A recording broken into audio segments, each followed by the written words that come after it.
¿Qué tal? Buenos días a todas y a todos. Nuevamente les damos la bienvenida en esta segunda y última jornada con los padrinos de los centros de estudiantes. Quería comentarles, yo soy Noemí Perry, la directora de Educación Permanente, y me acerqué nuevamente para darles la bienvenida, pero para también comentarles el placer que nos da que estén estudiantes secundarios acá en esta universidad. Desde la Dirección de Educación Permanente, desde la Secretaría de Cooperación y Servicio Público, hace ya muchos años, desde que existe la universidad, que articulamos con las escuelas secundarias del distrito de Lanús y también de Región 2, Lanús, Lomas, Avellaneda. Trabajamos también mucho con Región 5, que llega hasta Ezeiza, pero mucho de nuestro trabajo, de nuestro esfuerzo, está con el distrito de Lanús. Tanto Patricia Vales, que es integrante del equipo de orientación vocacional, como yo, formamos parte de esta comisión a pedido de la inspectora Beatriz Cataldo, y realmente es un proyecto que nos gusta, nos encanta y bueno, que me dio mucho entusiasmo el otro día ver el entusiasmo de ustedes que le ponen para trabajar en los centros de estudiantes. Ahora voy a acudir un poco a ustedes porque desde hace muchos años yo les cuento que estamos llevando la posibilidad de seguir estudios universitarios a las escuelas secundarias de Lanús y de otras zonas. Me parece que los centros de estudiantes pueden colaborar en esto también. Me parece que pueden ayudar a promover que acudan a esta universidad o a otra, que tomen servicios de orientación vocacional, en fin, acercar la posibilidad a todos los compañeros de que es posible seguir estudiando. Esto también se los quiero hacer llegar a ustedes. Hay muchas becas que también posibilitan el acceso para chicos que tienen problemas económicos. Así que nosotros estamos dispuestos a darle todas las informaciones que necesiten. Tenemos distintos proyectos para que se acerquen. Recién me estaba consultando una directiva acerca de visitas acá a la universidad. El servicio de orientación vocacional los recibe martes y jueves, llamando por teléfono. Pueden hacer recorridos por la universidad, le damos una visita guiada. Después les va a ampliar algo Patricia sobre esto. También hay procesos de orientación vocacional. Y ahora lo que yo les voy a pedir es que nos ayuden a difundir la Expo Carrera y la Feria del Libro. La Expo Carrera va a estar presente, las carreras de la universidad con distintos talleres para contarles de qué se trata, pero también va a haber universidades del conurbano bonaerense. Va a venir Avellaneda, Quilmes, en fin, las universidades vecinas a presentar también la oferta académica que tienen. Y también los institutos superiores que son de Lanús, Lomas y Avellaneda, donde pueden iniciar profesorados. Así que bueno, me quería dirigir a ustedes en este sentido porque me parece que pueden ser también, y de hecho lo han de ser, promotores de esta posibilidad de seguir un estudio universitario. Así que bueno, muchas gracias a todos, bienvenidos. Y espero que esta jornada les guste, me parece que sí, aceptamos críticas también, así que bueno, muchas gracias y que terminen bien la jornada. Bueno, como ya dijo Noemí, yo me llamo Patricia Vales, pertenezco a Dirección de Educación Permanente y también tengo mi otro pie, mi otra pata, en el sistema. Yo trabajo en psicología, ¿sí? Simplemente me encanta que estén acá, pero fundamentalmente me encanta escucharlos a ustedes, ¿sí? Creo que este es un espacio que tenemos que cuidar, que tenemos que acrecentar y que tanto la universidad como la escuela secundaria tiene que cada vez más estrechar sus vínculos, ¿sí? Y esto me parece que es un espacio que empezamos a ganar. Así que fuerza a seguir encontrándonos. Eso por un lado con respecto a estos encuentros. Por mi tarea fundamental dentro de la universidad, todos aquellos chicos que quieran consultar sobre lo que es la vida universitaria, sobre qué es la universidad, Hoy estuve hablando con muchos chicos y me decían, esto es muy grande. Y yo les decía, es chica, no es tan grande. Bueno, estas cuestiones, hay un interno, llaman a la universidad y nuestro interno es 5707, o se acercan acá en el mismo edificio, y podemos encontrarnos, charlar, sacarnos dudas. Y es como dijo Noemí, nosotros hacemos unos talleres de orientación. El problema es que ya el lunes se abrió la inscripción y el lunes se cerró porque se llenó de chicos.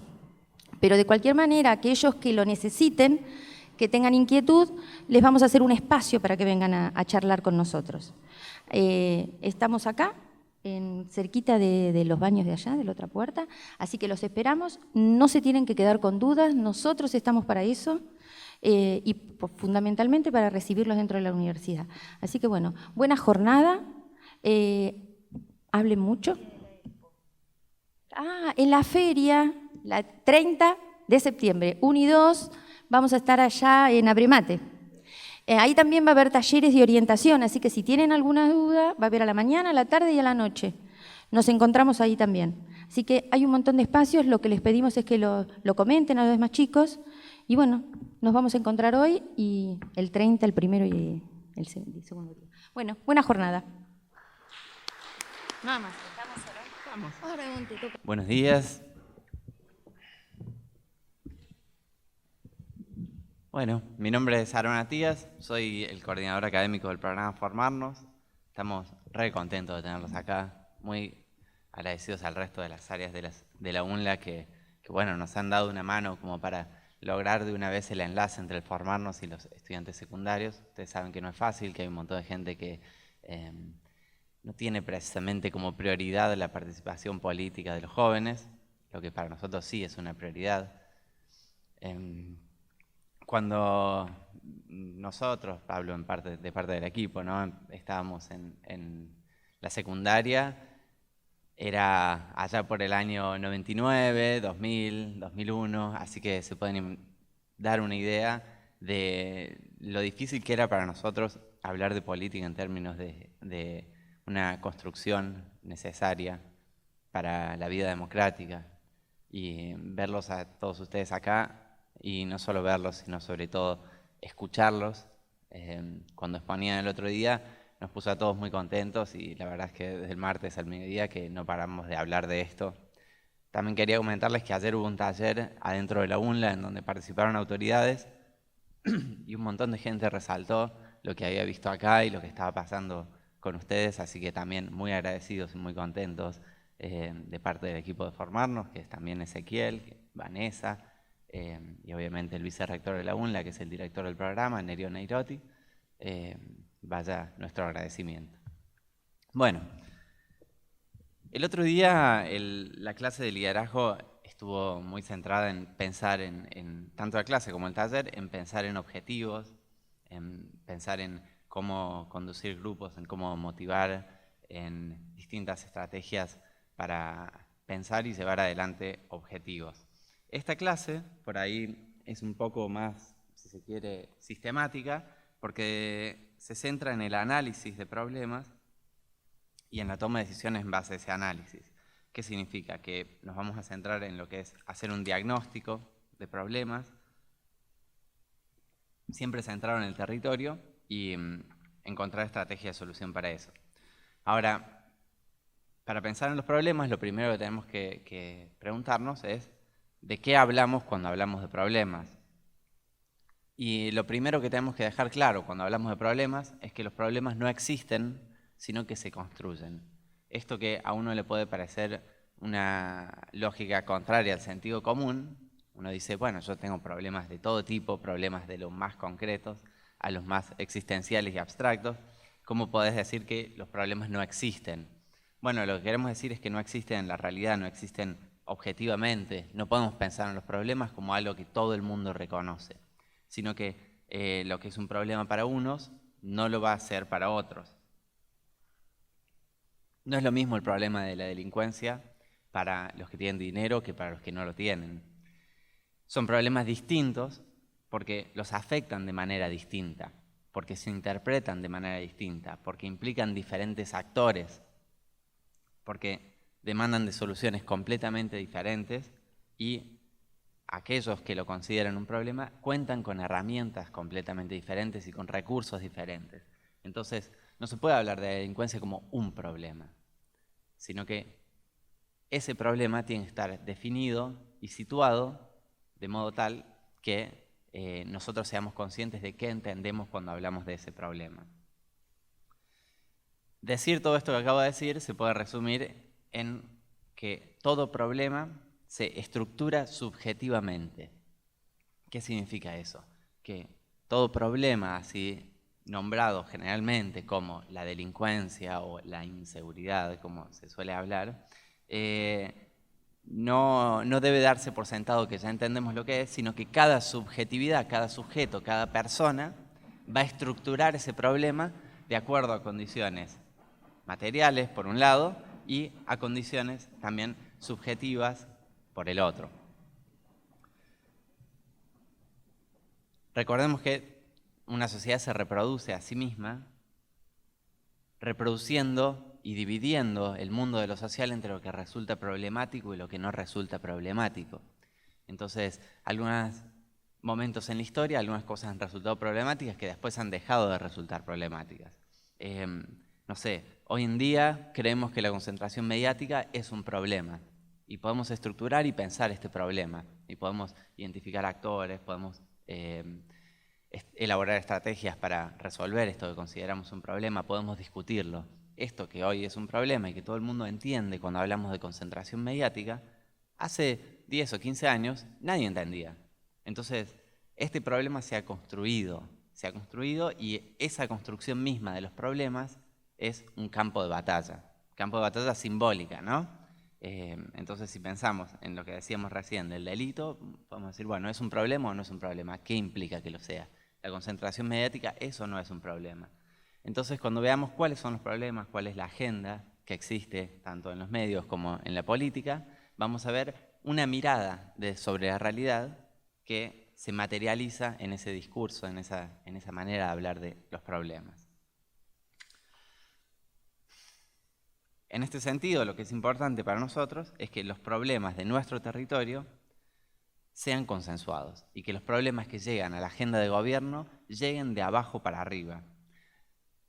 Una vez un funcionario del Ministerio de Educación me dijo que lo único que se hace de arriba para abajo es un pozo. Todo lo que tenga que ver con la construcción democrática tiene que hacerse de abajo para arriba. Y lo mismo sucede para los problemas. Si queremos que los problemas sean problemas democráticos, tienen que ser problemas que surgieron de abajo, que representan a las mayorías, y las respuestas los tienen que tener presentes.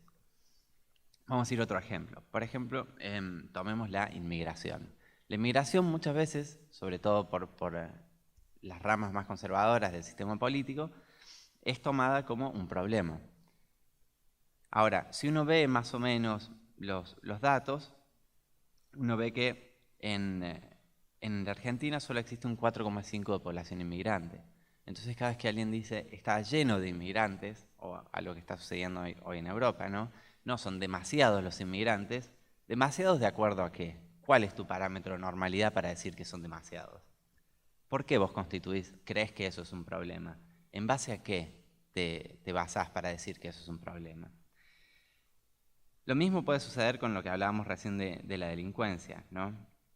Mientras la delincuencia, a partir de la década del 70, empezó a crecer, la cantidad de inmigrantes como porcentaje de la población ha bajado. En el 91 la cantidad de inmigrantes era el 5%, en el 70 era el 9,5% y en 1914 era el 30%. Entonces lo que vemos es que la inmigración argentina últimamente se ha mesetado alrededor de un 5%, pero históricamente era muchísimo mayor que esto. ¿Y por qué antes no era considerado un problema? Bueno, todas esas son un poco como para empezar a hablar de problemas y de estructurar subjetivamente los problemas, algunos datos o algunas pistas para empezar a pensarlo. Lo primero que vamos a preguntarnos, una vez que definimos esto de que los problemas se construyen, es de quién son los problemas. Y en ese sentido lo que vamos a decir es que todos los problemas son siempre, entre comillas, particulares. Nunca hay problemas que afecten a la totalidad de la población, menos aún un país entero, ¿no? Entonces, supongamos que en nuestro barrio hay un problema de inundaciones. Ese problema de inundaciones casi nunca afecta a la totalidad del barrio, a la totalidad del municipio.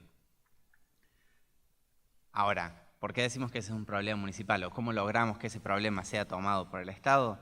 Bueno, a través de una construcción de abajo para arriba, en donde el reconocimiento de ese problema, que es entre comillas particular, que afecta a tales y tales calles, sea tomado como un problema colectivo, como un problema de todos.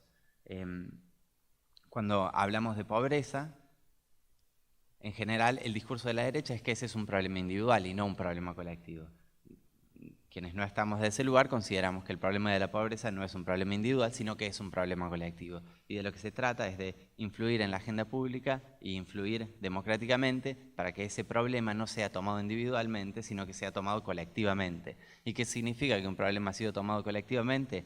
Que el Estado, que es aquello que nos representa a la totalidad de la población, utilice sus recursos, no solo monetarios, sino también sus recursos humanos, para resolver ese problema, porque lo considera un problema colectivo. Esto es lo que vamos a llamar instalar un problema en la agenda de gobierno. Ahora, para instalar un problema en la agenda de gobierno hace falta participación política, ¿no? Y participación política que desde, al menos de formarnos, no lo entendemos nada más como marchas o como esa palabra que parece tan mágica hoy en día, autoconvocados, sino que también apreciamos mucho a los que han sido convocados organizacionalmente, porque la organización es precisa para resolver los problemas y es indispensable para fortalecer las organizaciones de la sociedad civil. Lo segundo que vamos a decir, una vez dicho que los problemas tienen que pasar de ser individuales a colectivos, es que los problemas son siempre complejos. Hay problemas en la vida cotidiana que son, entre comillas, simples. Hay una respuesta positiva y una respuesta negativa. Hay una manera que es obviamente la mejor de resolverla y otra que no es la ideal para resolverlo. En este sentido es fácil, porque uno elige la mejor manera si tiene los recursos para hacerlo, y si no, no elige la mejor manera, y listo. Ahora, la mayoría de los problemas sociales no son problemas simples que implican 2 respuestas o 3 respuestas, sino que implican una infinidad de respuestas. Estas respuestas es lo que vamos a llamar alternativa de solución. Ahora, elegir entre una respuesta y otra es siempre elegir entre un grupo de la población y otro. En cuestiones políticas, en general no se trata del bien y el mal como una película de superhéroes, sino que siempre se trata de establecer prioridades. Los recursos del Estado siempre van a ser limitados y por ende hablamos de que el Estado trabaja en una sábana corta. Si se tapa la cabeza, se destapa los pies. ¿Qué parte del cuerpo va a quedar destapada? Es justamente aquello que se decide política y democráticamente. Cuando uno elige un partido, uno sabe a qué parte del cuerpo, entre comillas, con esta metáfora, va a estar destapando, si los pies o la cabeza. Entonces, cuando analizamos un problema, debemos hacerlo detenida y sistemáticamente para justamente tener conciencia de cuáles son las consecuencias respecto de elegir una posición u otra posición. Para esto vamos a elaborar una serie de herramientas. En particular, y en esta clase vamos a tener 2. Por un lado, el armado de un árbol de problemas, un árbol de objetivos, que eso lo tomamos como uno, y por otro, un análisis de actores. Es importantísimo saber no solo qué recursos tenemos y cómo definimos los problemas, sino qué causas tienen esos problemas, cuáles son directas, cuáles son indirectas, qué consecuencias tienen, cómo podemos resolverlos y además qué actores y cuál es el peso específico de poder que cada uno de esos actores tiene. Ahora, habiendo dicho esto, podemos llegar a una definición. Acá pueden ver un árbol de problemas. Una definición de un problema, ¿no? Y vamos a decir que existe un problema cuando un actor que puede ser individual o colectivo, siente insatisfacción con un hecho o una circunstancia que está viviendo. Ustedes me van a decir, bueno, esa definición es bastante vaga y es bastante amplia. Y sí, es bastante amplia. ¿Quién no siente satisfacción con algo que está viviendo, ¿no? ¿Cuándo vamos a encontrar un actor que no siente insatisfacción con algo que está viviendo? Y vamos a decir, bueno, es verdad que es vaga y es amplia, pero es la mejor manera de definir un problema sin caer en una perspectiva esencialista. Es decir, para que la definición de problemas pueda abarcar todos los problemas, y pueda ajustarse a cualquier situación, necesitamos tener una definición amplia. Por eso nos quedamos con esta. Existe un problema cuando un actor social o colectivo siente insatisfacción con una situación que está viviendo. Es decir, cuando hay una brecha entre cómo queremos que sea la realidad y cómo la realidad se presenta. Alguien podría decir, bueno, el problema es que si uno piensa así con la insatisfacción, bueno, siempre vamos a estar insatisfechos y por ende siempre va a haber problemas y siempre va a haber problemas nuevos. Y sí, definitivamente, siempre va a haber problemas y nunca va a haber un estado de satisfacción. La vida, y la vida política sobre todo, tiene que ver con la lucha. Y la lucha es la lucha permanente por encontrar nuevos problemas, definir mejor esos problemas y encontrar nuevas soluciones. De eso se trata la política y de eso se trata la historia. De ir encontrando nuevos problemas para ir resolviéndolos. Más de algunos de ustedes, el otro día vi algunos buzos de Los Redondos, estará pensando la vida sin problemas es pasar el tiempo a lo bobo. Ahora, encontrar nuevos problemas implica redefinirlos de la mejor manera posible. Un problema mal definido siempre nos va a llevar a malas respuestas. Esto que parece una obviedad, van a ver que no es tan fácil. Cuando en el taller práctico hagamos la parte de analizar un problema y de definirlo correctamente, van a ver que en general uno piensa los problemas de una manera inadecuada. Y en general lo que suele suceder es que confundimos el problema central con las causas y los efectos. Ahí pueden ver en el mapa a lo que me refiero un poco. Para eso vamos a usar el árbol de problemas, para poder tener un poco más de claridad sobre cómo plasmar esta complejidad de los problemas sociales. Lo primero que hacemos es identificar el problema y situarlo en el centro del mapa, en el centro del árbol, ¿no? Que sería como el nivel de la Tierra. A continuación, buscamos las causas, que son más directas del problema, y después encontramos causas que son más estructurales, y eso nos va dando distintos niveles de causas. Esto está bueno porque es muy común que uno a la hora de definir un problema tienda a definir aquello estructural antes que aquello más directo. Y cuando uno solo ve lo estructural, termina sintiendo una sensación de impotencia, ¿no? Si ante el problema que yo defino, la causa que encuentro es, qué sé yo, la desigualdad social, uno termina frustrándose, uno empieza a ver dragones donde hay molinos de viento, porque bueno, está bien, yo no puedo resolver por sí mismo esta causa hiperestructural que es la desigualdad social, pero a lo mejor sí puedo resolver una manifestación de esta desigualdad social que es una causa más directa del problema. Entonces, lo que vamos a dejar claro por ahora, después ahondamos en esto, es que es importante no ver los problemas como algo que se resuelve definitivamente. No tenemos capacidades infinitas, podemos hacer mejoras. Entonces, la resolución de problemas, la palabra resolución es muy pesada, es una palabra que le pone mucha presión al decidor, y sobre todo cuando uno está en una militancia de tipo micro, en un barrio o en una escuela. Entonces, ya una mejora de la situación, hay que verla como lo que es una mejora de la situación. No hay que buscar resolverlo o nada, no es la gloria o el fracaso. Entonces, vamos de a poco, ¿no? Vamos a ver un pequeño ejemplo de esto, ¿no?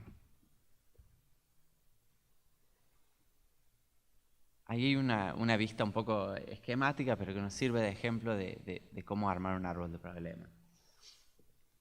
Encontramos que el problema central es la resolución violenta de conflictos entre los jóvenes de la escuela 5. Bueno, es una manera bastante institucional de decirlo, ¿no? Ahora, ¿por qué se da esa resolución violenta de conflictos? ¿Qué hace que los muchachos y las muchachas estén violentándose los unos a otros? Bueno, uno puede encontrar un montón de causas, ¿no? Acá vamos a hacer el recorrido de arriba para abajo primero. Y vamos a empezar por la derecha. Uno puede decir que, por un lado, no tienen una cantidad suficiente de actividades recreativas. Es decir, que están mucho tiempo al vicio y por eso se la pasan peleándose. Otro puede decir que esto tiene que ver con que no hay una contención familiar suficientemente robustecida como para que los chicos lleguen a la escuela con todas las condiciones emocionales que uno requeriría para permanecer encerrado en un mismo lugar durante 6 horas, lo cual no es nada fácil. Otro puede decir, no, el problema de esos chicos es que toman tales y tales drogas y eso los pone más violentos. Bueno, esas serían las causas más directas que identificamos rápidamente. Después podemos ir yendo más abajo, porque cada una de esas causas va a tener más problemas que le subyacen. Bueno, veamos. ¿Por qué no hay actividades recreativas? Y no hay actividades recreativas porque el espacio en donde podrían salir al recreo y correr y descargar energía está completamente deteriorado, entonces se caen y se rompen la cabeza. ¿Y por qué están deteriorados? Bueno, porque no hay inversión suficiente de parte de la escuela o de la provincia de quien dependiese. Lo mismo con las demás, ¿no? ¿Por qué hay contención familiar escasa? Bueno, quizás hay una situación de hacinamiento y hay 9 personas viviendo en una habitación. Entonces, obviamente, que esos chicos no van a llegar a la escuela en las mismas condiciones que alguien que tiene espacio para guardar las cosas, para estar tranquilo, para estar en soledad, lo cual también es muy importante en cierta edad de la vida. ¿Y por qué hay hacinamiento? Y porque no hay políticas de vivienda, etc. Lo mismo con la presencia de los padres, por ejemplo. Ahí van a ver por qué no están los padres, y porque trabajan mucho. ¿Y por qué trabajan tanto? ¿Por qué? ¿Que son ambiciosos? No, trabajan mucho también porque quizás tienen condiciones de trabajo precarias, trabajan en negro y por ende tienen que compensar, no tienen un convenio que les rija las horas.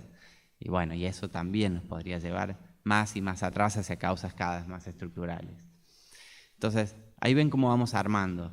Lo primero que hacemos es identificar el problema, después hacemos un peloteo en donde identificamos todas las causas posibles y después las empezamos a ordenar un poco. Esto nos va a servir, ordenar todas estas causas, para ver cómo podemos entrarle a la cuestión, porque si no parece que es todo lo mismo y uno tiende a pensar los problemas y termina diciendo al final, la conclusión es, bueno, pero no, es re complicado, entonces no vamos a poder hacer nada. De nuevo, no ver dragones donde hay molinos de viento.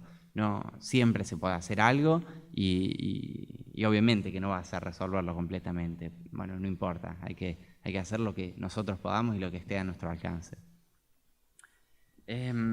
Volvamos al ejemplo de las inundaciones en el barrio, para ir avanzando en esto. Ante un problema de inundaciones uno puede hacer una cantidad de cosas diferentes. Puede, por ejemplo, pedir una audiencia con el intendente, puede vincularse con una universidad para investigar cuáles son las causas hídricas y así elaborar una propuesta. Uno puede juntar firmas para que se incluya en el presupuesto participativo, si es que ese municipio tiene. Uno puede contactar a un miembro del Consejo Deliberante, si es que no tiene acceso al intendente, para que introduzca un proyecto de ley que brinde mejoras para esta parte del barrio. Uno puede cortar la calle, uno puede hacer una manifestación en la plaza. Bueno, hay un montón de maneras de empezar a solucionar este problema de inundación en el barrio. ¿Qué es lo importante acá? Que la elección entre estas alternativas va a depender de un montón de factores. Y sobre todo va a tener consecuencias muy diferentes respecto de cómo resolvamos el problema. Por ejemplo, si yo junto firmas para presentar un proyecto de ley, si yo armo una mesa de organizaciones, vamos a tener 2 actores muy diferentes. Si yo junto firmas, voy a estar siempre tratando con sujetos aislados que me cruzan en la calle, que me cruzan en el barrio. Y después el que presenta el proyecto de ley va a ser un grupo en particular. Ahora, si yo armo una mesa de organizaciones, voy a estar tratando con organizaciones colectivas. Entonces, ya ven que los actores cambian radicalmente de un problema al otro. De una respuesta de solución a la otra. Y por ende, los efectos van a ser completamente distintos. Es muy común, sobre todo en las organizaciones pequeñas, que la respuesta a los problemas siempre sea la más directa, ¿no? Ir a los bifes, cortar la calle, tomar el colegio. Y de algún modo uno entiende que esta es por ahí la alternativa de solución más romántica, entre comillas. No romántica en un sentido amoroso, sino romántica en un sentido de idealizar, ¿no? uno tiende a hacer las acciones que le brindan más popularidad, entre comillas, con las bases. Bueno, también hay que ser consciente que a veces esas acciones que son las más románticas no son las más efectivas, porque generan un antagonismo con aquel que va a tomar una decisión que al final terminan perjudicando al colectivo. Entonces, al dirigente social siempre le toca un lugar que es bastante complicado, porque, bueno, a veces va a tener que negociar con aquellos que considera, entre comillas, sus adversarios. El director de la escuela, el inspector, quien fuere la autoridad en este caso. Y esa negociación no es tan romántica como la llamada a la acción. Pero es importante que la llamada a la acción sea reservada para las situaciones realmente críticas, porque los medios también se gastan. Los cortes de ruta, cuando empezaron a suceder, eran algo completamente novedoso, disruptivo, que generaba no solo una enorme atención del resto de la sociedad, sino también un enorme debate respecto del método. Con el paso de los años, ese mismo método se ha utilizado hasta el hartazgo y por los actores sociales más insospechados, al punto de que hoy en día, bueno, ya genera bastante malestar, ya no es visto de la misma manera que se veía antes. Entonces yo creo que también los métodos de protesta tienen que ser usados inteligentemente y dosificadamente. El derecho a la huelga que hemos adquirido es algo muy preciado, no es para hacer una huelga por cualquier cosa, porque eso es también faltarle el respeto a todos los que pelearon porque ese problema, porque esa solución o porque esa medida sea llevada al ámbito de la legalidad y sea reconocida por el Estado y sea un derecho que todos y todas tenemos. Entonces eso respecto de las alternativas de resolución. Así como los problemas que se construyen, las soluciones también se construyen y nunca hay una solución única. Entonces, de lo que se trata también con esto de los árboles es de pensar la complejidad de los problemas y la enorme cantidad de soluciones que tenemos para resolverlos. Hasta acá vimos todo lo que iba para abajo y para arriba, obviamente, que lo que va a suceder es todo lo que son las consecuencias de ese problema. Al principio las más directas y después, a medida que avance el árbol, vamos a encontrar las consecuencias más indirectas. Antes de avanzar en esto de los árboles, vamos a pasar al análisis de actores. Lo que vamos a proponer acá es una herramienta para armar un mapa de actores.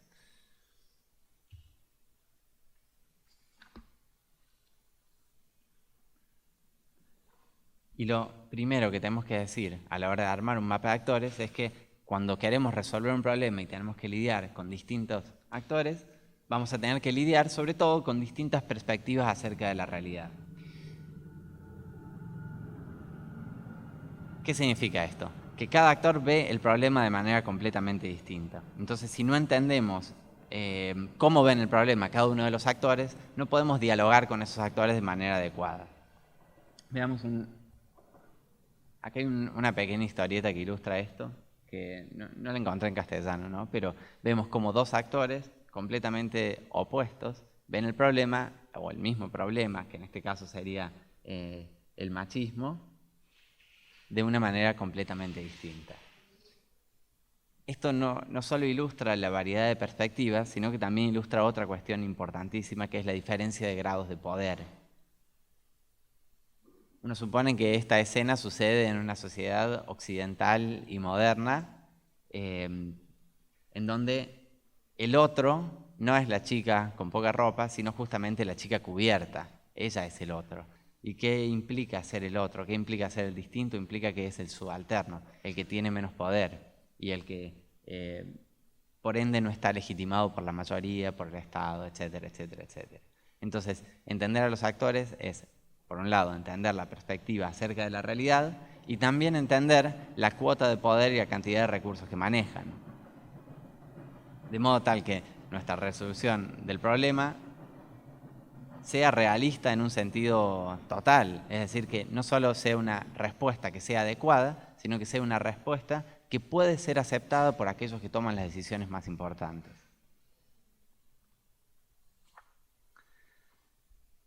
¿Quiénes son actores sociales? Solo para mencionar así en términos generales.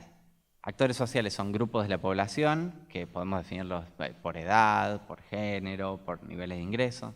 Organizaciones de gobierno, organizaciones del sector privado, como, qué sé yo, cámaras empresariales o bancos, también son actores importantes. Organizaciones de la sociedad civil, colegios profesionales, sindicatos, ONGs, agrupaciones políticas, que acá involucramos no solo a los partidos políticos, sino también a los grupos de presión, y organismos de cooperación y financiamiento regionales o internacionales. Ahora, para organizar a todos estos actores, como decíamos recién, lo que vamos a hacer es un mapa de actores. ¿Cuál es el objeto de hacer un mapa de actores? El objeto es tener una representación gráfica, más o menos, de a dónde está situado cada uno, quiénes consideramos actores en la respuesta del problema que nosotros decidimos y quiénes dejamos afuera de esta respuesta. Entonces lo que nos puede servir es elaborar un cuadro de doble entrada.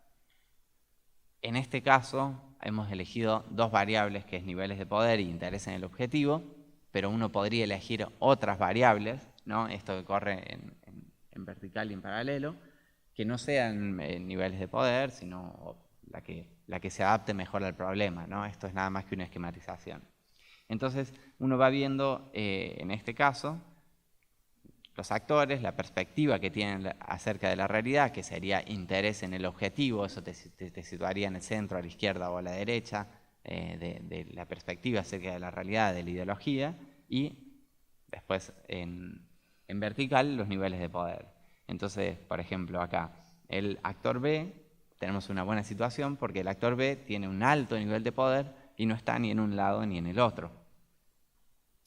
El hecho de que el actor A tenga un nivel de poder medio y esté completamente en contra, nos daría una situación de desventaja respecto del actor C, que sí está a favor de nuestra propuesta, pero tiene un bajo nivel de poder. Entonces, con esta localización de actores, lo que uno haría es elaborar una estrategia que nos lleve a tirar el actor B más hacia la izquierda, de modo tal que podamos compensar la contra del actor A.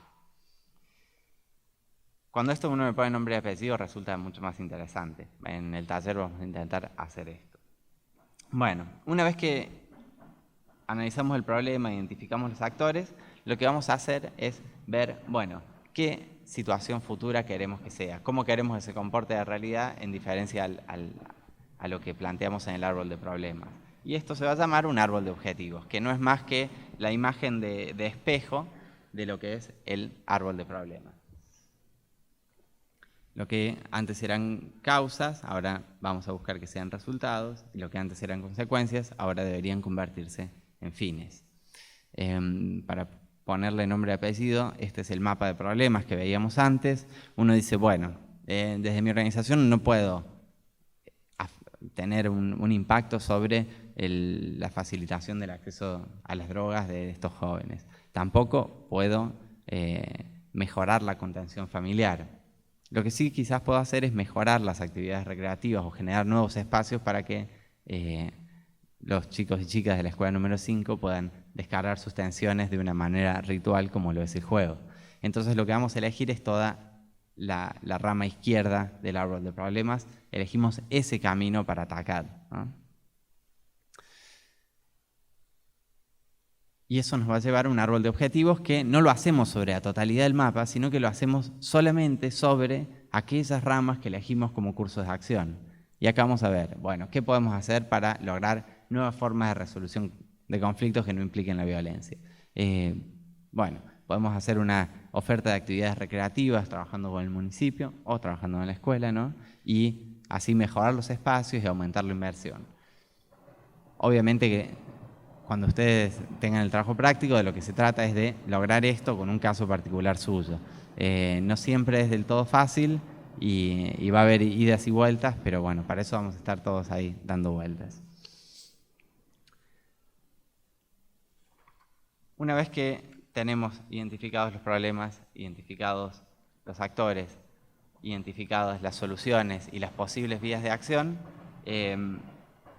es decir, puesto en negativo el árbol de problemas en árbol de objetivos, lo que nos queda es directamente pasar a la acción directa.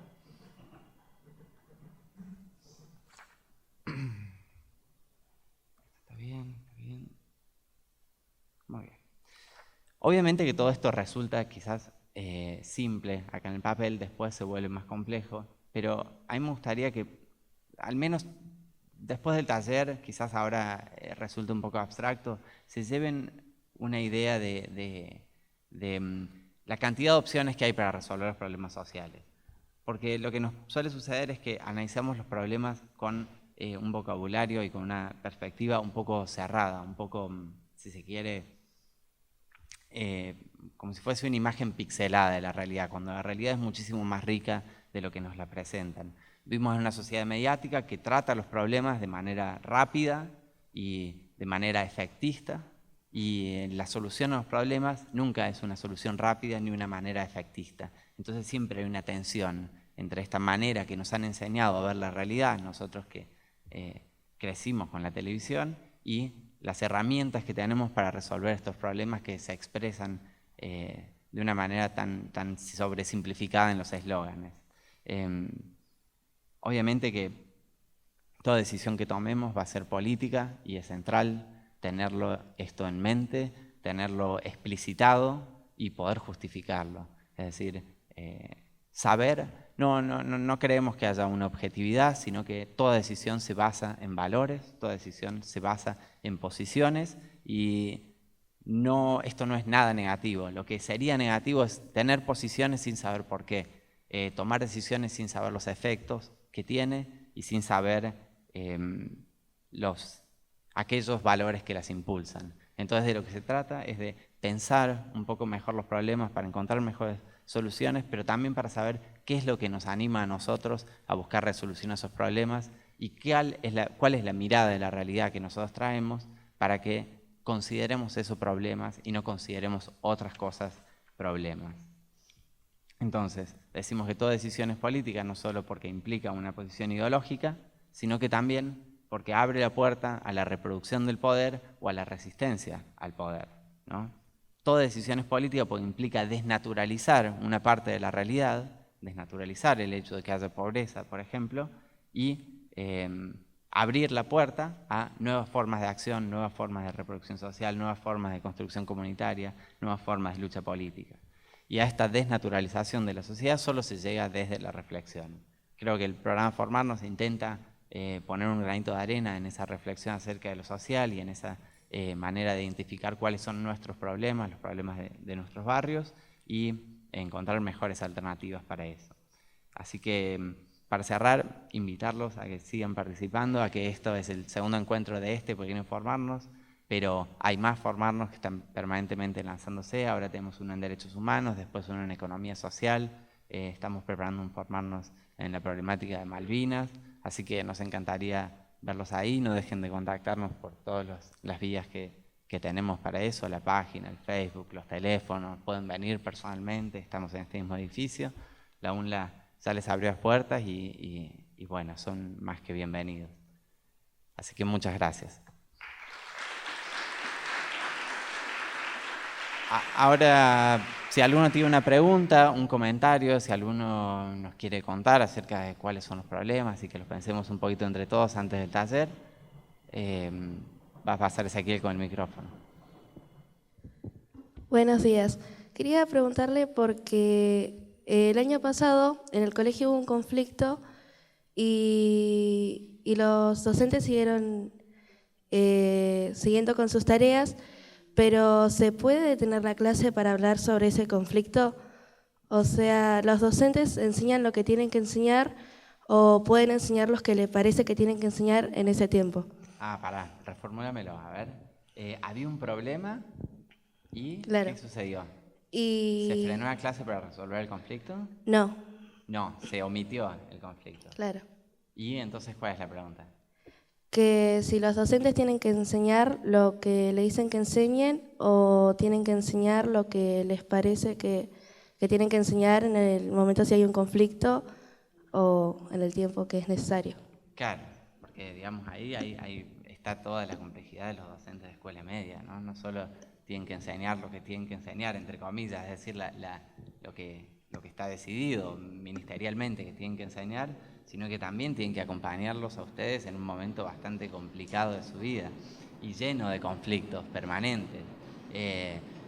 No sé las particularidades del caso, pero yo creería que es importante que un docente también esté presente en los problemas que ustedes tienen. Creo que el hecho de que los inciten a venir acá es una expresión de desinterés por parte de sus docentes, pero también es verdad que si uno se dedicase a resolver los conflictos en el aula, poco se lograría respecto de los contenidos. Gracias. Hola. Quería preguntar, ¿qué pasa cuando queremos resolver un problema pero hay abuso de poder? O sea, no te dejan resolverlo. ¿Qué es lo que se hace? Bueno, en general lo que pasa es justamente eso cuando uno labura desde abajo, ¿no? Cuando uno labura en el territorio. Casi nunca tiene el poder para resolver los problemas y siempre encuentra resistencias al poder. Yo creo que hay algo que, volviendo a esto, ¿no? de ser romántico en la conducción política, es muy común que uno tienda a enfrentarse con actores con los cuales no tiene el poder suficiente para enfrentarse. Y es verdad que es justo enfrentarse con justamente los actores que tienen poder de decisión, pero también creo que tiene que haber una sabiduría en la elección de los enemigos, ¿no? No elegir enemigos que uno no puede al menos combatir, ¿no? Y las situaciones de abuso de poder, en general, la mejor manera de contrarrestarlas es con participación y organización colectiva, ¿no? Porque lo que sucede es que la persona que tiene el poder busca individualizar y particularizar a los responsables de la, entre comillas, agitación, y de esa manera poner todo el peso del poder sobre una persona. Ahora, si esa persona es el representante de un colectivo y ese colectivo la acompaña, no es tan fácil. Un directivo no puede hacer un abuso de poder con 30 personas, ¿no?